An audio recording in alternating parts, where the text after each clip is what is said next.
marriage. Let them speak now or forever hold their peace. All right, let's move on. So, Tommy, you can head on down.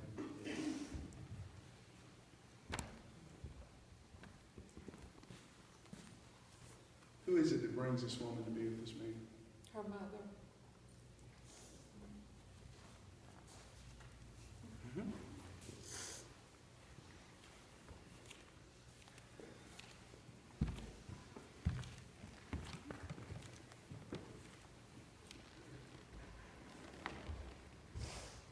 You may be seated.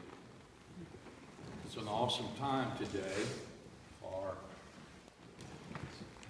myself and Sabrina's grandmother and mother, and Sister Tosh, as well as for Tommy and his family. A wonderful day. I remember so many years ago when Sabrina came into our life. As she grew, I can remember the time she'd come crawl up on my knee and put her hands on my face and say, "I love you, Grandpa." And today, she's grown up to be a young, beautiful mother and soon to be bride and mother again. Life-changing experiences for Sabrina and Tommy. The best thing that I can say, the best advice that I can give a young couple would be based on my experience as a husband for 51 years, soon be. And that's that love, you love each other, unconditionally love each other, without any reservations of your love to each other, care for each other.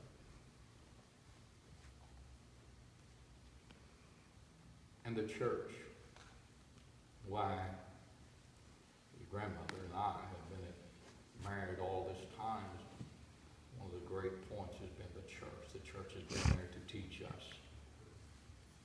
Nowhere else in the world will you sit in a congregation, not at a theater or at home, but in the church you will receive instructions on how to treat your wife according to the Word of God, how to treat your husband according to the Word of God.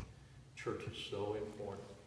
It needs to be right up in the top of the things that you commit to each other and to the church.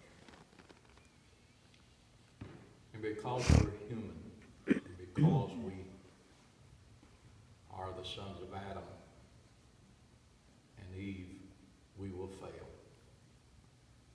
It's just going to happen. The best marriage is going to be a marriage that's got a lot of forgiveness in it. If you don't have forgiveness, you will never make it. You've got to learn to say, "I love you more than anybody else in the world. And my commitment is to you." And we stood at Christian Life Church and gave our hearts to each other and made vows before God, witnesses. And though you may fail me, I forgive you.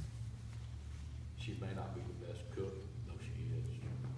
She may not be everything that you might plan or think, but you've got to keep marrying her for better and worse. And she becomes your soulmate. She becomes your soulmate. If there's no forgiveness, it won't last, because there will be things come up to where that, and that's not to give license to sin, or that's not to say that you can fail and whatever, but it's just life. Life happens. And because it happens, you're going to have to learn to say, I'm sorry.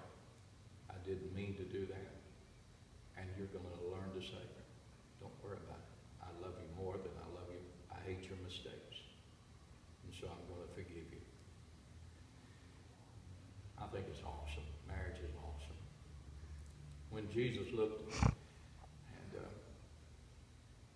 and whenever God looked over the universe to find an example and a way to describe so humanity would understand how much he loves his church that he purchased with his blood. He didn't pick a farmer and he lead us towards the crop, and he didn't pick the engineer, but he picked a husband and a wife. He likened himself to you. God likened himself to you, and he likened you to the church. And he said, just like I love the church enough that I'm going to Calvary, he says, husbands, love your wife, even as Christ loved the church. And the wives to submit to their husband. And so there's a beautiful union here, and I'm so happy for it. We're going to pray for